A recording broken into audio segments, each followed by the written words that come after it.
So as we are now well into this transfer window, I thought it would be worth reminiscing on each Championship club's record signing from the last 10 years and ranking them from worst to best. I want to hear your guys' thoughts on this one in the comments down below. Did you get good value for money for the player you dropped the most money on in the last 10 years? Let me know down below. And as always guys, if you do go in to enjoy, make sure to leave a like and do stick around and subscribe for some regular Championship content. Loads of big videos coming out over the next few weeks and months as we continue to gear up towards this next Championship season, which I am absolutely buzzing to get into. These are the categories we're going to be ranking each of the record signings into. They are either a massive flop, a poor transfer, an okay transfer, a good deal, or worth every penny. Record transfer from your club, which category would you put them into? Speaking of transfers though, a big thank you to Top 11 for sponsoring today's video. If you don't know about it, then get involved. Top 11 is a free-to-play football management game where you are in charge of absolutely everything, from the transfers, which we'll be talking about in today's video, to running training and ultimately winning some trophies. I've already set up Ben HDFC, and the best thing I like about it is the 3D live match feature, because when you score a banger, you'll feel it. You can also get your mates involved by setting up a friendly championship and forming a league to find out who is actually the best manager out of all of you. So it's available on iOS, Android, Huawei and web browser. So go ahead and download Top 11, check out the top link in the description down below and go ahead and install the game and have some fun over there and let me know how you get on. So a big thank you to Top 11. Now let's hop into some transfers. So let's start out with Birmingham's Ivan Sunjitch. He's been at the club for 3 seasons now. Birmingham dropped just over £7 million on him. All the transfer fees we'll be using for today's video will be going off Transfermarkt's evaluation, so if any of them are a little bit off, blame Transfermarkt, not me in that aspect. But Ivan Sunjitch, I think it's fair to say that his best season at Birmingham was probably his first year at the club. You know, him and Bellingham in midfield. I remember the absolute worldie he scored against Derby away. But since that first season, I think he's stagnated quite considerably when Birmingham fans would have been hopeful that he'd go ahead and kick on. He's not always had the players around him perhaps to get the best out of him, but the way I look at players like Sunjitch is, if Birmingham were to put him up on the market and sell him, would they get a return on the money they paid for him? And from that aspect, I don't think they would, and I'd probably have to say it was a poor signing based on how much Birmingham spent on Sunjitch and generally what the return's been from him since. Next up then, for Blackburn's Jordan Rhodes, he joined for around about £9 million and no doubt in this one whatsoever. Of course he was worth every penny for Blackburn. During his time at Blackburn was one of, if not the best strikers in the Championship. They then went ahead and sold him for a profit after they got some great years out of Rhodes. So yeah, I think his best days were spent at Blackburn and they absolutely got their money's worth with Jordan Rhodes. You'd probably have to say the same for Blackpool's DJ Campbell as well. They only paid around £1.35 million for him, but it is the most Blackpool have spent on the transfer in the last 10 or so years. He obviously scored that hat-trick in the playoffs to go ahead and send them to Wembley. In the Premier League he was their top scorer, scored 13 goals, and I believe they made a profit on the sale of him as well. So between good deal and worth every penny, I think I'd have to say worth every penny from Blackpool's perspective really. Got a profit on him, Premier League top scorer, hat-trick in the playoffs, yeah. Next up then, for Bristol City's Thomas Callas. Where do I go with Callas? Because they spent so much money on him, just over £8 million. Individually, I think Callas is a good player. The problem with Callas is the fact that he's been part of a Bristol City side who have shipped so many goals over these last few seasons. Would they get a return on the money they paid for him either? No, I don't think they would. But they have got a decent player for the past few seasons. I'm going to say okay for Thomas Callas, I think, and give him the benefit of the doubt there, but they did spend a lot of money for a defender and ultimately they have conceded a lot of goals over these last few years. Burnley signed Ben Gibson from Middlesbrough for a club record fee of just over £15 million and he ultimately only made 1 Premier League appearance for them. Of course he's going to have to go into the massive flop category. Now, at the time, I remember Ben Gibson's stock was fairly high, to be honest. He was coming off the back of a terrific season with Middlesbrough in the Championship. It was always going to be difficult for him to break into that Burnley backline with them playing a traditional back four, and you know, Tarkowski and me were very much the established centre-half pairing by that point. He found opportunities hard to come by and ultimately was shipped off to Norwich, but in terms of his Burnley days, yeah, massive flop. It didn't work out whatsoever. Next then for Cardiff's Gary Medell, signed for just over £11 million from while they were in the Premier League. Just spent the one season at Cardiff and ultimately they were relegated that season. But in terms of him personally, I'd say he was probably one of Cardiff's better players that season. I'd put it down as a good deal. He joined from Sevilla, left after one season to Inter Milan, I believe, and they pretty much got back what they paid for him. I believe Inter Milan splashed out about 10 million on the player, and for the year they got out of him in the Premier League. Overall, I'd say it was a good deal. Coventry's Gustavo Hamer, reportedly so according to Transfermarkt, cost them just 1.35 million, and if we're judging players on what they cost the team and what they could potentially get for a player, no doubting Gustavo Hamer has absolutely been worth every penny for Coventry. Their statement signing really when they got themselves back up into the Championship. Over these last couple of years he's been an absolute joy to watch. Really feisty, tenacious midfielder, but has also got that technical ability as well. Loves the yellow card, loves a pop from long range as well. Yeah, Gustavo Hamer, no doubting, worth every penny for Coventry. Huddersfield's Terence Kongolo signed for a club record fee of £18 million back when they were in the Premier League. Now, originally, he actually looked like a really promising player for Huddersfield, I think during that loan spell that he first had at the club, but once he signed on a permanent basis, things didn't exactly pan out how Huddersfield fans would have been hopeful for. In the end, I think they recouped around about £4 million back of that transfer fee from his sale to Fulham. In recent years, he's seriously struggled with injuries and hasn't really been in the frame there either. All things considered, I think I'd have to say it was a poor signing. He showed early signs of promise and quality that he could cut it in the Premier League, but for £18 million, the loss they took on him in the end, and generally how his career has dwindled downwards since, I think we'd have to say it was a poor signing, all things considered, for £18 million. Hull City's Ryan Mason signed for just over £13 million. Once again, I'm probably going to have to chuck him into the poor category. We'll ultimately never know how much of a success Ryan Mason could have gone on to become at Hull City. Obviously, he fractured his skull whilst there and was forced into an early retirement, unfortunately.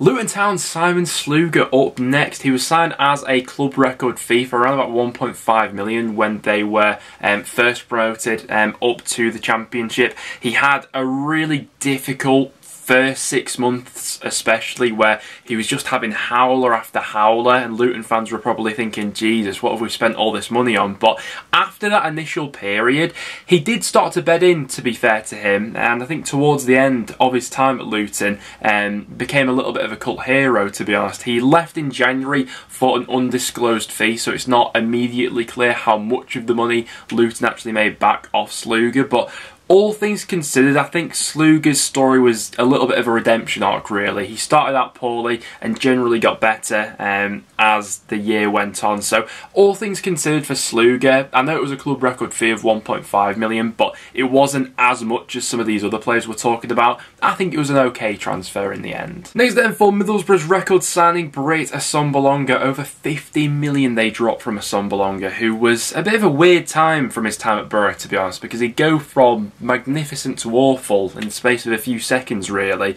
To be fair, he did deliver double figures in pretty much all of his seasons there at Borough, apart from the final one. Generally speaking, he was a sort of 1 goal in every 3 matches sort of striker, which for 15 million you probably do expect a little bit more, but Borough in general have splashed a hell of a lot on strikers over the last few years, and their hit to miss ratio is more angled towards miss. Assombalonga all round, I think he was alright for Middlesbrough, if I'm being honest. Could they have got more from him? Yes. Did he still chip in with a considerable amount of goals during the time he was there? Yes, as well.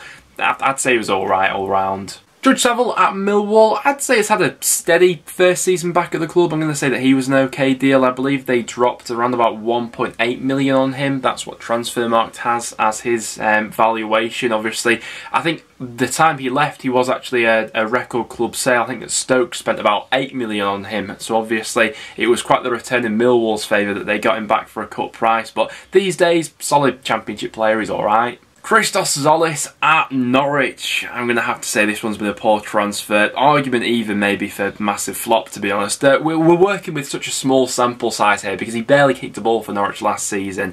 There was a lot of expectations around him. I believe he was only 19 years old when he signed for Norwich, but for a club record fee, you know, having that pressure maybe to go ahead and replace Emi Buendia, who they'd lost that summer, it's just not happened for him at Carroll Road whatsoever though. He only played about 300 Premier League minutes last season, didn't chip in with a goal or assist in the league either, and ultimately we've just not seen a lot of him. Tom Bayliss still stands as Preston North End's record transfer. We spent just under £2 million on him from Coventry as a really promising teenager, but this move just hasn't worked out. I think that last season was our final roll of the dice really with Bayliss to see maybe if he could show something at Wigan, but to be fair, I don't throw all the blame at Bayliss's door for this one. I think that we have seriously mismanaged him here. We dropped our record transfer fee on Bayliss, a central midfielder, while central midfield was probably our most stacked position. In the 3 seasons he's been at North End, he's played less than 300 minutes of Championship football, so by all accounts it has been a massive flop. I wish him well for his next endeavour, but at Preston it's just not worked out whatsoever. Chris Amber at QPR, this was a really weird time in the club's history if we're being honest. They brought him in as a January transfer to try and turn the tide as they looked bang on for relegation. In the end, Samba didn't have much of an effect, a negligible effect if anything. The only saving grace with Samba is the fact that they did get back the majority of the transfer fee they paid for him. I believe they got around 12 million back when he moved to Russia, but it was an awful transfer in the end. It was a massive flop. QPR went down bottom of the table. It was such a weird group of players that season as well, and yeah, I don't think Samba will be remembered fondly at Loftus Road. Judge Puskas at Reading cost them over £6 million. It's silly transfers like this that have ultimately led to Reading being in the financial situation that they currently find themselves in. To be fair, when Puskas first signed for Reading, he looked like an absolute world beater. It was his debut against Cardiff. He had a game early on against Cardiff when he absolutely blitzed around their back line, and he did have moments throughout his first couple of seasons at Reading. You know, he scored 12 goals in his first season. There was that hat-trick away at Wigan as well, but last season couldn't hit a barn door for them, was ultimately loaned out, and I'm going to put it down as a poor signing. I'm not going to go massive flop because he has had moments in a Reading shirt, but overall it wasn't a good business. With some of the other transfer fees that we're talking about on today's video, it's crazy that Rotherham's record transfer fee for the last 10 years still stands at just £500,000 for Freddie Ladapo. 41 goals across 3 seasons for Rotherham. He has now left and will be joining Ipswich for next season. But overall, I think Rotherham got a good deal out of him, to be completely honest. The goals that he chipped in with, he played an important part in Rotherham's last 2 promotions coming up from League One, scoring double figures in both those campaigns. Even in the Championship, had his moments in that one season where he scored 9 goals as well. Disappointing that he's moved on. Ultimately after his contract had run out there, but for £500,000 and the goal return they got from him, I think it was a good deal. Now Ryan Brewster still has age on his side because he could still go on to become a good player for Sheffield United, but of the money they outlaid on him, I think just over £23 million, and the return they've got from him so far, you'd have to put him down as a poor transfer. I'm not going to put him as a massive flop because he does still have that upside of being a young player who could come good for them. You know, I do hope going into next season that it finally starts to click for Brewster. And it did feel like at one point last season things were finally starting to fall in place for him, but he got injured and was out for the second half of the season, so ultimately that didn't happen. But for 23 million across 2 seasons, he's only scored 3 league goals for them. They experimented a little bit with his position last season as well, you know, tried him out wide to accommodate him into the side. I think he is best through the middle, and we have seen him score goals at this level with Swansea previously, so I still think he could come good, but right now you'd have to say it's a poor signing. Imuba at Stoke City, straight into that massive flop category. I was looking over Stoke's record signings over the last 10 years and literally every single one you go down has just been a massive flop. The money they wasted towards the end of their tenure in the Premier League was off the charts. I think their three biggest deals were for Imuba, Wimmer and Berahino, all three players who returned basically zero for Stoke. And the money they've actually wasted over these last few years in the Championship as well. It seems like they are finally now heading into a new recruitment model, you know, over this last season or two, and they are heading in the right direction in that sense. But yeah, Stoke have wasted a hell of a lot of money over the last few years. 18 million for Imuba. Yeah, and Don cost Sunderland £18 million, and they saw none of that as a return on the player. Ultimately, he was involved in both their relegation from the Premier League and their relegation from the Championship. Sunderland, another club in a similar vein to Stoke probably, who wasted a lot of money towards the end of their Premier League tenure. But yeah, there's no doubt for this one for me. He has to go down as a massive flop, doesn't he? Sort of one of those players who sort of epitomises that era and everything that went wrong at the club. For Andre Ayew at Swansea, he did cost them just over £20 million according to Transfermarkt, but those final 2 seasons he had at Swansea in particular, he was one of the best players in the Championship. That team under Cooper was absolutely built around Ayew in the final third, and they went close on 2 occasions to promotion. All things considered, I think it was a good deal in the end. You know, 15 goals followed by 16 goals in the Championship isn't an easy feat, and he was one of the best players in the league during that time. Ismail Sarr at Watford undoubtedly has a lot of talent, but has that always been unlocked by Watford? I'm not so sure. A lot was promised of Sarr, and at times he has delivered in flashes, but maybe not over a totally consistent basis, particularly considering the money Watford actually spent on him, around about £27 million. Now, they will get a return on that investment, but maybe not as much as 27 million. Overall for Sarr, I think it was an okay deal for Watford, which is a shame really, because it did have the potential to be one of these really. His first season in the Premier League scored 5 goals in the Premier last time as well, and did have his moments in the Championship, albeit didn't completely rip it apart like we thought he might have done. All things considered, I think Sarr's been an okay deal for Watford, but 27 million's a lot to live up to. One player who did live up to the price tag was Solomon Rondon at West Brom. Good player for West Brom whilst they were in the Premier League in 2 of his 3 seasons, scored double figures across all competitions for West Brom in the Premier League. Ultimately, I think they made a profit on the player as well when he eventually left on a permanent basis, so yeah, you can't really say much wrong about Rondon, worth every penny for me. And then finally for Ivan Ramis at Wigan Athletic. I'd say that he was okay, all things considered. The thing that hindered him throughout his time at Wigan was constantly being interrupted by injuries. You know, across the 3 years he was at Wigan, he made just 49 appearances for them, but did have his moments, scored some worldies as well, if I remember rightly. But there we have it, guys. Those are my rankings of each Championship club's record signing of the last 10 years or so, and what I think generally